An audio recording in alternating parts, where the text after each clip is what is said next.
নমস্কার বন্ধুরা, GS farm চ্যানেলে আপনাদের সবাইকে স্বাগত জানাই। আজকে এমন একটা বিষয় নিয়ে ডিসকাস করব যেটা দেখার পরে আপনি রীতিমতো অবাক হয়ে থাকবেন।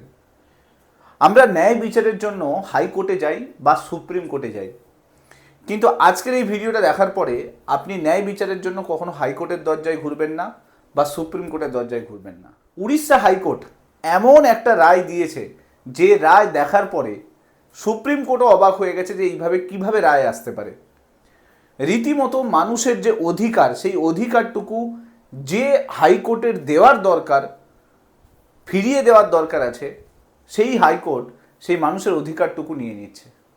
খুব গুরুত্বপূর্ণ কেস, কারণ জেল হওয়ার পরে হাইকোর্ট এমন একটা রায় দিয়েছে বেল পাওয়ার জন্য, অর্থাৎ জামিন পাওয়ার জন্য, যে রায় দেখে সুপ্রিম কোর্ট নিজে অবাক হয়ে গেছে এবং সমস্ত হাইকোর্টের উদ্দেশ্যে এমন কিছু বার্তা দিয়েছে যা পুরো জুডিশিয়াল সিস্টেমকে বদলে দিতে পারে। আজকের এই ভিডিওতে ডিটেলসে দেখার চেষ্টা করব কেসটা কী এমন ঘটেছে যার জন্য সুপ্রিম কোর্টে এত বড় রায় এসছে। সব কিছু ডিটেলসে থাকবে এই ভিডিওর মধ্যে। ভিডিওটা ভালো লাগলে লাইক করে দেবেন, চ্যানেলটাতে নতুন হয়ে থাকলে সাবস্ক্রাইব করে দেবেন এবং মাস্ট এই ভিডিওগুলোকে শেয়ার করতে ভুলবেন না। তো চলুন শুরু করা যায়। উড়িষ্যা হাইকোর্ট এমন একটা রায় দিয়েছে যে রায় দেখার পরে আপনি অবাক হয়ে যাবেন। আমরা জানি যে দ্বিতীয় দফার নির্বাচন পশ্চিমবঙ্গে যেটা হয়েছে সেখানে 809 জনকে গ্রেপ্তার করা হয়েছে এবং এই যে গ্রেপ্তার যাদের করা হয়েছে তাদেরকে এখনো পর্যন্ত জামিন দেওয়া হয়নি। উড়িষ্যাতে ঠিক সেমভাবে যখন ভোট হয়েছিল তখন প্রচুর জনকে গ্রেপ্তার করা হয়েছিল এবং তাদের মধ্যে অনেক আদিবাসী ফ্যামিলির লোকেদেরকেও গ্রেপ্তার করা হয়েছিল। পরবর্তীকালে যখন জামিন দেওয়ার ব্যাপার আসে তখন কোর্ট একটা কন্ডিশন দেয়। কি কন্ডিশন দেয়? উড়িষ্যা হাইকোর্টের বিচারপতি এস.কে. পানিগ্রাহী তিনি কন্ডিশন দেন যে যদি কেউ জেলে না থেকে জামিনে থাকতে চায় তাহলে তার সমাজের প্রতি একটা দায়িত্ববোধ আছে।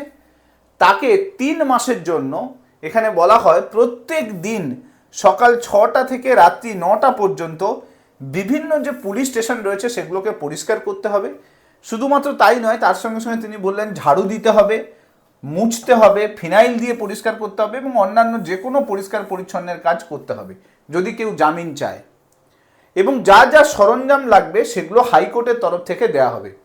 বুঝতেই পারছেন, এমন একটা জাজমেন্ট, যে জাজমেন্ট শোনার পরে পুরো দেশের যে সুপ্রিম কোর্টের জাজরা তারা পর্যন্ত এখন শকের মধ্যে রয়েছে, কারণ এরকম জাজমেন্ট ইতিহাসে কখনো আসেনি। শুধু এখানেই এই বিষয়টা থেমে থাকেনি, পরে তদন্ত যখন হয় তখন তদন্তে জানা যায় যে গত বছরের এপ্রিল থেকে সেপ্টেম্বর মাস পর্যন্ত প্রায় 50টার বেশি এরকম কেসে একই ধরনের শর্ত আরোপ করা হয়েছে এবং ওই জাজ একইভাবে কোথাও থানা পরিষ্কার করিয়েছে, কোথাও হাসপাতাল পরিষ্কার করিয়েছে, আবার কোথাও মন্দির পরিষ্কার করিয়েছে।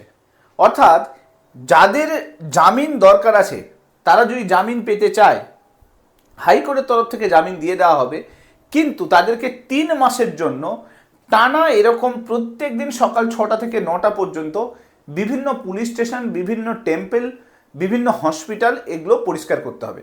এবং কোর্টের যে পর্যবেক্ষণ ছিল যে জামিনে বাইরে থাকতে হলে সমাজের প্রতি যে দায়িত্ববোধ আছে সেই দায়িত্ববোধ পালন করতে হবে।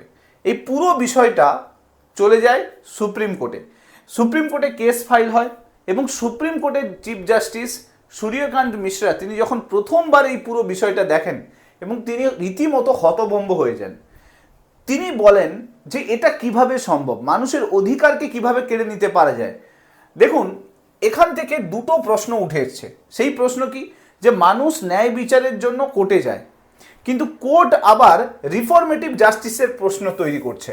অর্থাৎ কোর্ট যে জাজমেন্টটা দিচ্ছে, যে জাজমেন্টটা মানুষের অধিকারটাকেই কেড়ে নেওয়া হচ্ছে এবং কোর্ট তাকে রিফর্মেটিভ জাস্টিস বলে উদাহরণ দিচ্ছে, অর্থাৎ সংশোধনামূলক বিচার বলে, বিচার ব্যবস্থা বলে উদাহরণ দিচ্ছে। কিন্তু সুপ্রিম কোর্টের তরফ থেকে পর্যবেক্ষণ আসে যে হাইকোর্ট এই ধরনের রিফর্মেটিভ জাস্টিস করার অধিকার নেই। এটা এক ধরনের মানবাধিকার লঙ্ঘন করা হচ্ছে, অর্থাৎ মানুষের যে অধিকার সেই অধিকারকে লঙ্ঘন করা হচ্ছে। সুপ্রিম কোর্টের পর্যবেক্ষণ আসে যে এই ধরনের নির্দেশ ভারতের সংবিধানের আর্টিকেল 21-এর পরিপন্থী এবং কারণ এটা মানুষের মর্যাদা, মানুষের জীবনযাপনের অধিকার তাতে কিন্তু প্রবলভাবে আঘাত হানে। অর্থাৎ কাউকে যদি আপনি 3 মাস জেলে না রেখে 3 মাস এরকম বিভিন্ন ধরনের মন্দির, মসজিদ, হসপিটাল, পুলিশ স্টেশনে পরিষ্কার করান, তাহলে তার জীবনযাপনে তার যে অধিকার, তার স্বাধীনভাবে বেঁচে থাকার যে অধিকার, সেই অধিকারটাকে কেড়ে নেওয়া হচ্ছে। পাশাপাশি সুপ্রিম কোর্ট এটা বলে যে আর্টিকেল 14 এবং আর্টিকেল 16 এইগুলো কিন্তু অনেক বেশি মানুষের অধিকারটাকে সংরক্ষণ করে, সেই অধিকারটাকেও কিন্তু কেড়ে নিচ্ছে হাইকোর্ট। দেখুন এই পুরো বিষয়টা কেন আসে, সুপ্রিম কোর্টে এই পর্যবেক্ষণ কেন আসে? কারণ হচ্ছে কাস্ট সিস্টেম। আপনারা জানেন যে উড়িষ্যাতে যে ট্রাইবাল এরিয়াগুলো রয়েছে সেখানে প্রচুর পরিমাণে কাস্ট ডিসক্রিমিনেশন হয়, বিভিন্ন লোয়ার কাস্টের মানুষদেরকে দিয়ে এইভাবে করানো হয়। এই ক্ষেত্রে উদাহরণ হিসেবে হাইকোর্টের জাজকেই দেখতে পাওয়া যাচ্ছে তিনি কিন্তু প্রচুর পরিমাণে কাস্ট ডিসক্রিমিনেশনে করেছেন, যেখানে যে লোয়ার কাস্টের পিপল রয়েছে তাদেরকে কিন্তু দিয়ে বিভিন্ন ধরনের পরিষ্কার, ক্লিনিং এই সমস্ত কাজ করানো হচ্ছে। এটা শুধুমাত্র উড়িষ্যাতে নয়, উত্তরপ্রদেশেও এই ধরনের কাজকর্ম আমরা দেখতে পাই। সুপ্রিম কোর্ট বলে যে এই ধরনের যে জঘন্য কার্যক্রম সেগুলো কিন্তু বন্ধ করতে হবে, নাল অ্যান্ড ভয়েড করা হচ্ছে। অর্থাৎ এই ধরনের জামিনের শর্ত কখনোই পসিবল নয়, সম্ভব নয়, তো তাকে নাল অ্যান্ড ভয়েড করা হয়েছে। এবং বলা হয়েছে যে ঘোষণা করার পরে তিনি সুপ্রিম কোর্টের তরফ থেকে বলে দেওয়া হয়েছে যে দেশের সমস্ত আদালতকে সুপ্রিম কোর্টের তরফ থেকে সতর্ক করে বলা হয়েছে যদি ভবিষ্যতে এই ধরনের কোনো জাজমেন্ট কোনো হাইকোর্ট পাস করে তাহলে সেই জাজের এগেনস্টে বিভিন্ন ধরনের কিন্তু শতপ্রণোদিত মামলা করা হবে এবং তাকে দোষী সাব্যস্ত করা হতে পারে যদি এই ধরনের জাজমেন্ট ভবিষ্যতে কোনো হাইকোর্ট থেকে আসে যেখানে মানুষের অধিকার কেড়ে নেওয়া হচ্ছে, সেখানে তার এগেনস্টে সুমোটো ফাইল করবে সুপ্রিম কোর্ট। এটা সুপ্রিম কোর্টের তরফ থেকে আসে। এবং দেখুন বিতর্ক এখানে কিন্তু থেমে নেই। অনেকের মতে যে এটা একটা কমিউনিটি সার্ভিস, এটা কমিউনিটি সার্ভিসের অংশ হতে পারে। অনেক সময় কি হয় যে অনেকে যখন দোষ করে তার দোষের শাস্তি হিসেবে তাকে বিভিন্ন ধরনের কাজকর্ম করানো হয়, কিন্তু সেই ক্ষেত্রে ছোট ছোট কাজকর্ম করানো হয়। কখনো এরকম করানো হয় না যে কাউকে দিয়ে ঝাড়ু দিতে বলা হচ্ছে বা প্রত্যেক দিন থানায় গিয়ে পরিষ্কার করতে বলা হচ্ছে। এটা যথেষ্ট কিন্তু বলা যেতে পারে যে একটা নিচু মানসিকতার পরিচয় দেয়। তো এটা সমাজসেবা মোটেও হতে পারে না, এটা কিন্তু এক ধরনের অপমানজনক শাস্তি। সুপ্রিম কোর্টের এই পর্যবেক্ষণের পরে রীতিমতো বিচার ব্যবস্থায় এক আমূল পরিবর্তন আসছে, এটা বোঝা যায়। কারণ কি সুপ্রিম কোর্ট কি বলে যে দেশের বিচার ব্যবস্থা মানুষের মানবাধিকারকে রক্ষা করে, মানবাধিকারকে কখনো কেড়ে নেয় না। বিশেষ করে এখানে বলেছে যে হাইকোর্টের একটা নির্দিষ্ট সীমা থাকা উচিত। যে কোনো বিষয়ে ল বা আইন তৈরি করার ক্ষেত্রে একটা পার্টিকুলার সীমা থাকতে হবে, সেই সীমা যেন কখনো কেউ লঙ্ঘন না করে। যেরকম হাইকোর্টে দেখতে পাচ্ছেন উড়িষ্যা হাইকোর্ট তারা নিজেরাই থেকেই তৈরি করে দিয়েছে একটা নতুন বেল কন্ডিশন, যে কন্ডিশন কোথাও মেনশন নেই, না বিএনএসে মেনশন আছে, না সুপ্রিম কোর্টের পার্টিকুলার নিজস্ব আইনে মেনশন আছে। তার সত্ত্বেও উড়িষ্যা হাইকোর্ট নিজে থেকে বেল কন্ডিশন তৈরি করে দিয়েছে।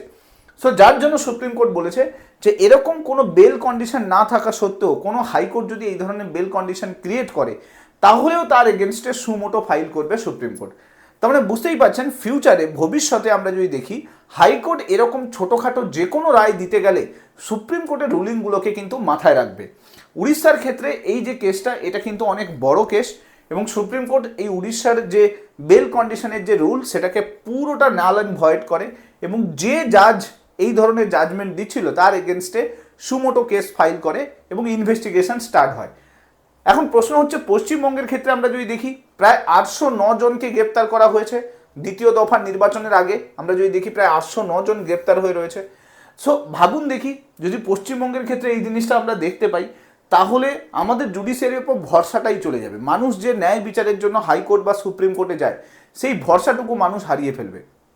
এখন দেখার বিষয় সুপ্রিম কোর্টের তরফ থেকে তো রায় এসে গেছে, এখন দেখার বিষয় যে পরবর্তীকালে হাইকোর্ট কী ধরনের স্টেপ নেয়। যা কিছু নতুন আপডেট আসবে এরকম সুপ্রিম কোর্ট রিলেটেড আমি চেষ্টা করব ভিডিওর মাধ্যমে নিয়ে আসার জন্য, যাতে আপনারা জানতে পারেন নতুন কিছু আইন রিলেটেড যা কিছু হচ্ছে সেগুলো সম্বন্ধে অ্যাওয়ার থাকতে পারেন। ভিডিওগুলো ভালো লাগলে মাস্ট লাইক করে দেবেন, চ্যানেলটাতে নতুন হয়ে থাকলে সাবস্ক্রাইব করে নেবেন এবং মাস্ট এই ভিডিওগুলোকে শেয়ার করতে ভুলবেন না। Thank you so much. Next ভিডিওতে আপনার সঙ্গে আবার দেখা হচ্ছে। Till then bye by.